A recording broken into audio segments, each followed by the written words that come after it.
You're listening to Amplified, the Chesapeake Public Schools podcast, your front row seat to the stories behind our story.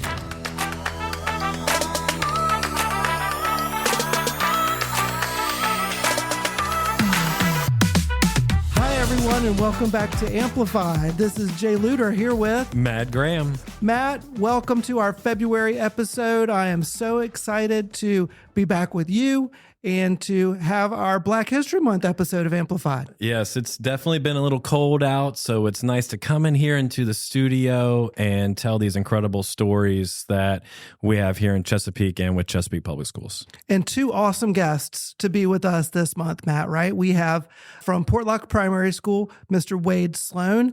And I know that Wade does a lot of great projects with his primary school students to celebrate Black History Month and really does so with a lot of intention and a lot of sensitivity around that topic. So when we got ready to sit down and talk about Black History Month, I knew that Wade was going to be a great resource to talk to our community about Black History Month. And we're also really excited to have Dr. Ella Ward with us, Matt. Oh, yeah. Dr. Ella Ward, a current city council member. She has done so much for Chesapeake Public Schools and the entire Chesapeake community. I mean, she has 5 degrees. Incredible. Did you know that? Yeah. Yeah. And one of the things that we're excited to talk with her about is the Cornland School. Yes. Yeah. And it's now a museum. Right. She spearheaded this whole effort to basically save the school that was established way back when. But you're going to find out about it. I don't want to tell you when. No spoilers, Matt. No spoilers. No spoilers. No, Dr. Ella Ward is a huge resource for Chesapeake, former school board member, current city council member, and great to have her on the show today. That's right. And the unique thing about this episode that I find really awesome is that it is dropping the second week of February, which happens to be when Black History Month initially started, was the second week of February to honor both Abraham Lincoln and Frederick Douglass's birthdays. And Matt, I think this year is a really special milestone for Black History Month. Is that right? Yes, that is. It is the 100th anniversary of Black History Month. Awesome. Yeah. Awesome. Well, Matt, let's get right to it. I can't wait to hear from Mr. Sloan and Dr. Ward. Well, welcome, listeners. We are here with Dr. Ella Ward and Mr. Wade Sloan. Mr. Wade Sloan's a principal at Portlock Primary. Dr. Ward is, oh my goodness, has been a staple of the Chesapeake Public Schools community for many years. If you could take a moment and tell us a little bit about yourself and your connection with Chesapeake. Hello, everybody. And first of all, I'm just glad to be here. My husband and I built in Chesapeake in 1972. And believe it or not, I started working that year trying to help the people of Chesapeake, including myself. I started having some conversations with city council members because once we got in the house, the street was not paved. So I was pretty upset about that because people are, big trucks are coming by and they got a lot of dirt in my house on my white carpet before the street was paved, and I was really upset. But anyway, so I think that kind of started a little bit of my political kind of career. I've been very active for years, the entire 53 years that I've lived in Chesapeake. It seems as though I was always working or fighting to get something done, some changes made. Not just the street getting paved, but I was concerned about the fact that we didn't have a school, an elementary school, in the neighborhood of Camelot, which is where we built. And my son and a lot of the other kids, especially the young ones, had to go across the street to Treacle to get an elementary education. Education in schools, that's my baby.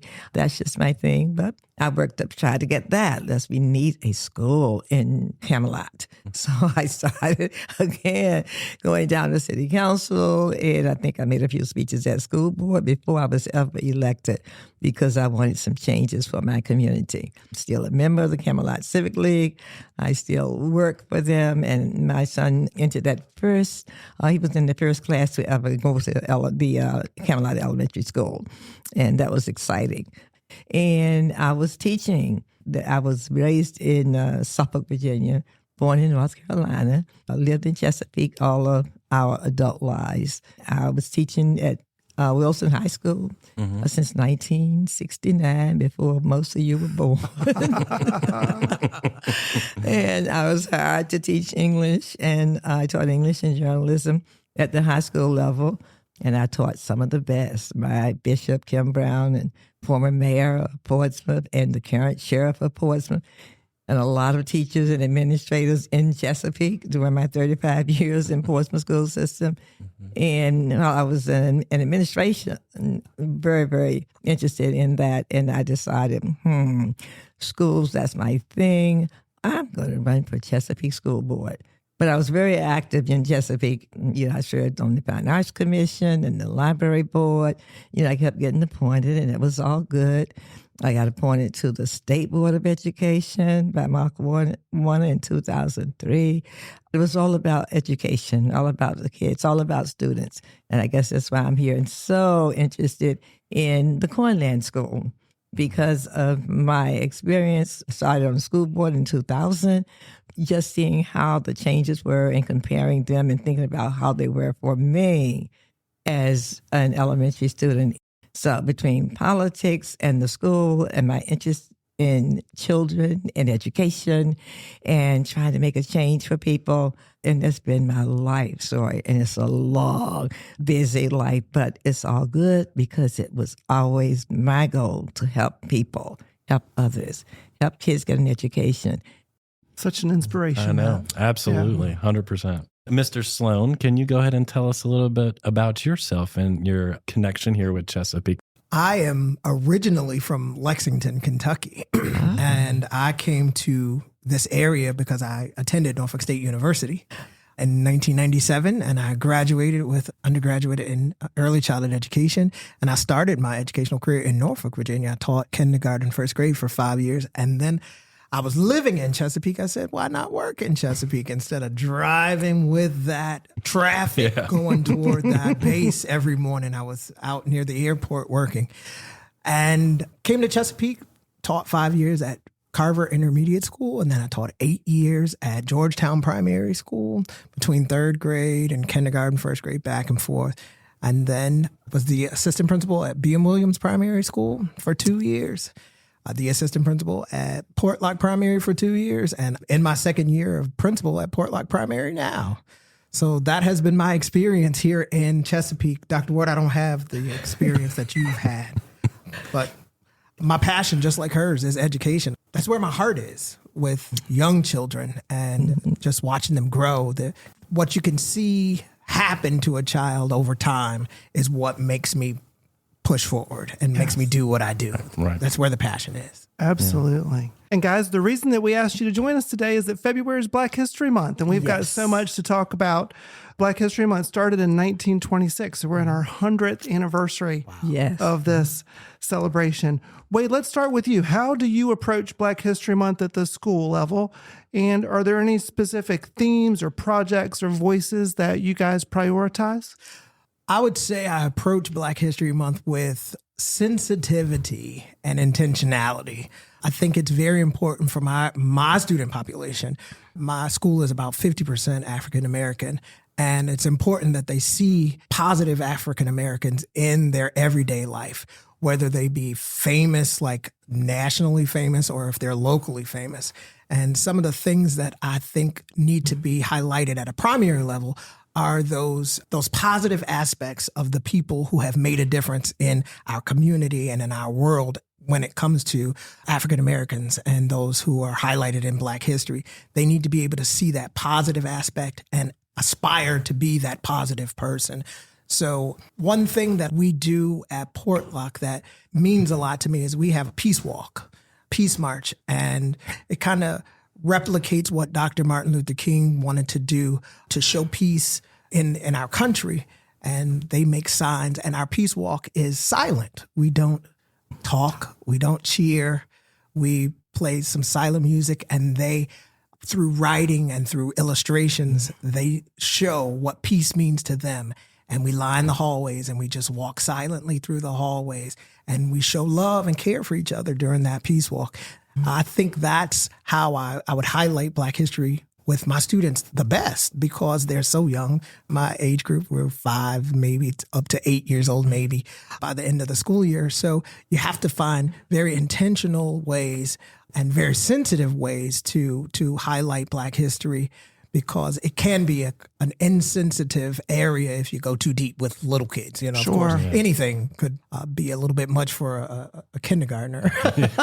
Sure. So you just have to be real intentional about your how you approach your teaching or your exposure to the subject in the school. Absolutely. And Mr. Sloan, I think part of your intentionality, just like you said, is not only highlighting those people that we see on the magazine covers, Absolutely. but also highlighting those that are right here in our community that are making a tremendous impact on our schools and on our lives and on all the things that are happening in Chesapeake. Dr. Ward, I know as a lifelong Chesapeake resident, I spent many trips in southern Chesapeake driving down Benefit Road Yes, you did. and drove right past that little white building on Benefit Road and often said to myself, I wonder what that is. I wonder.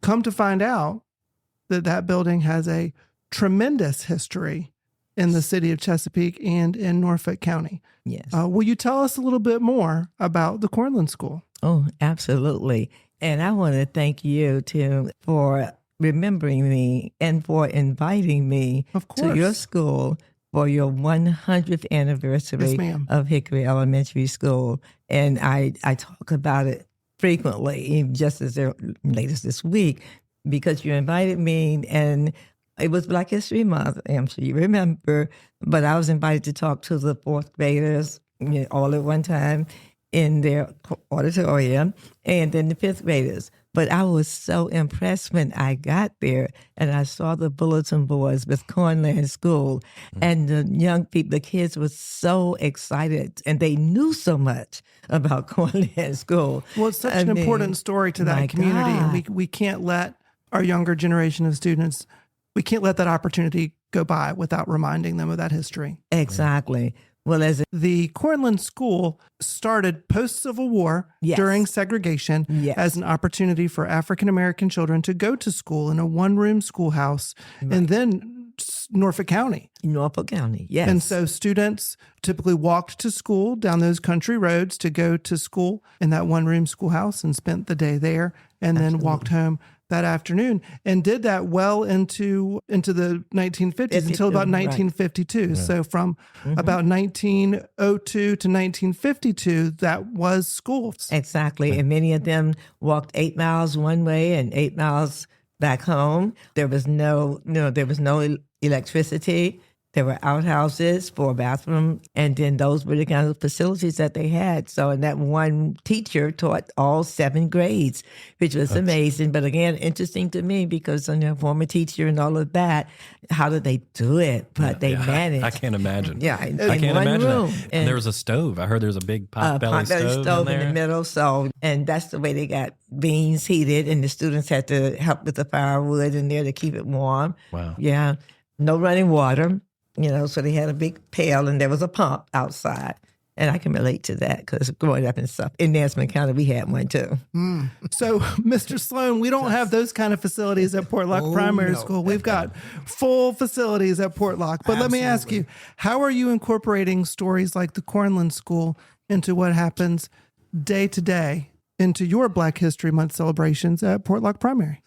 Well, I'm glad you asked that. What we do to incorporate those types of things, because our instructional schedule is so tight, we stick to this pace, and you know what it's like. You've all been educators. Yes. And so things that are outside of the curriculum, you have to kind of insert other places, or you have to incorporate them into your lessons through intentional read alouds at the primary level, but then also in our morning announcements and in videos. During Black History Month, we distribute like these slides and video clips that the teachers can use in their room, and they're short. They're just really short videos about history and different aspects of Black history that they can show every day during the month. It's something that is, I think, very important for the students to see and to hear. It gives them a sense of pride almost, and a sense of worth at that age, it's hard for them to understand that. But if you plant the seed of, I can do, I see somebody doing what I want to do, it ignites some fire in our students, I believe. You plant almost a seed, in that student. In this brochure, it says that this school, the Cornland School, gave students the opportunity to become important leaders. And I think that's important for our students to see that they can become important leaders. So that's how we do it. We just do it with the time that we do have. We insert those bits of information there. Yeah. And I know for me, when we had Dr. Ward come visit at Hickory Elementary School to talk to our students about Cornland, the way that they were able to connect with something that was happening right in their own backyard and recognizing that all these really important moments happened so close to home really resonated with them.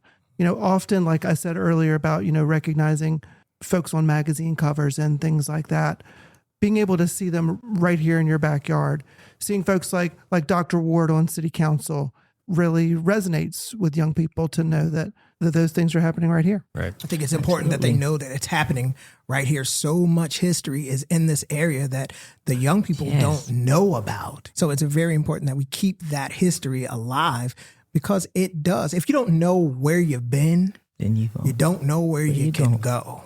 And so I think it's important to instill that history into our students, no matter what their nationality is. There's a strong sense of history, even here in this area of Virginia, that even being from just a couple states over, that I've learned that has opened my eyes to the possibilities.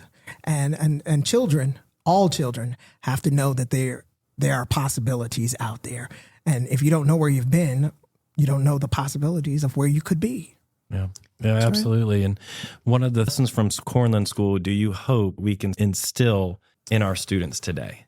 And I think one of the most valuable things is something that you have said is just to let students know, young people, middle people, elderly people too even, but yet you can do things to learn about what's going on, but you can also become whatever it is you want. When you think about the fact that these students walked 8 miles, one way and 8 miles home, didn't have any electric light, didn't have inside bathroom, didn't have, adequate water except through a pump. But they became Randy Sneed, the owner of the land where the school was, who confronted me, finished through 7th grade there, but became one of the best top engineers in not only Chesapeake, well, it was Norfolk County then, but in Chesapeake. And it's just amazing. We have teachers now who mentor that school, and guidance directors and nurses and doctors. There's no limit to what you can do. And even with my coming up in Nassau County, didn't have the privileges that, our students now have, but still look at where they are. And that really is amazing to me. And it's encouraging too. I used it in classrooms when I was teaching, that you can be whatever it is you want to be if you set your mind to it and work hard. And the students there, they really are, I think the former students, just the epitome of dedication, hard work, and see where you can go. Study, work hard, and you can believe whatever it is. I think that is, to me, so important. Dr. Ward, that message is timeless. Mr. Sloan, same question for you. What lessons from Cornland School do you hope that your students are able to instill today? The lesson that I want them to learn is just that the value of what you have. I want them to be able to hold on to what you have. We have it easy today. We have it very easy. We have buildings that we can go into where education is free, and we're able to get on the bus and ride the school bus to school every day. And just if you just grab on to what you have, that wasn't always there for you. You have the opportunity to learn in an environment where it's welcoming, where it's warm, yes, where you don't have to put wood in the potbelly stove. That's right. Where you don't have to sit in a classroom with others learning other things. Everybody's learning the same thing. You have your own teacher in your own grade. And for the most part, it's all free. Right. And to stop taking education for granted. We're a generation away from people who were touched by the way school was. Right. I'm just one generation removed from segregated schools. You know, my mother attended segregated schools. She wasn't integrated until high school. So familiar through stories of that. I went to a high school that was rebirthed. Same high school my mother went to that was segregated. It was rebirthed into a school. And I didn't have to endure what she had to endure as a student. So it made me appreciate education. It made me appreciate what I had. And if we could just take the lesson of appreciation of what we have, if we could just gain a sense of pride in what we have today and how times have made it accessible to everyone. I thank you for rebirthing the Cornland School, because I think it's a part of history that never needs to be forgotten. Yeah, and absolutely. I can relate to so much of that because I went to segregated schools all of my life until I was in college, but that was segregated too, Norfolk State. But I mean, it really was in Nesson County, grades 1 through 12. And didn't have a bus, had to walk to Mary E. Estes. But I can relate so well. And I think that's another reason why I'm just so dedicated to this, because I really know what it was like. I had to walk all the way until we didn't have a bus until I was in 9th grade. And before that, I was walking 2 miles to school. My husband had a bus because they lived 20 miles from the school, but I had to walk. Rain, snow, sleet. And it's amazing, but still, but God, and dedication. Oh, and I remember that. So I think that's part of my passion for this. And I can relate to all of those people who were on there, because really, I was basically almost just like him. It was just a little shorter distance. It wasn't 10 miles or 8 miles, but 2 miles as a child had to walk. Yeah, I did. What a great conversation today. Yeah. I think all of us need to get out and make a visit to the Chesapeake African American Heritage Trail as we're able. Maybe not in February when it's cold, but obviously in the spring, or summer when students are home. Get out there and see what's happening at the new home of the Cornland School and the African American Heritage Trail. It's a great resource for our students so that they can remember Black History Month all year round. That's right. Thank you so much for coming in and informing us about the Cornland School, highlighting Black History Month. It means a lot to not just us, but for our entire community. And we thank you so much. Thank you. Thank you. And everyone, we'll see you next time on Amplified. We hope you enjoyed the stories behind our story on this episode of Amplified, the Chesapeake Public Schools podcast. Connect with us at cpschools.com/amplified, and be sure to subscribe or follow us wherever you get your podcasts.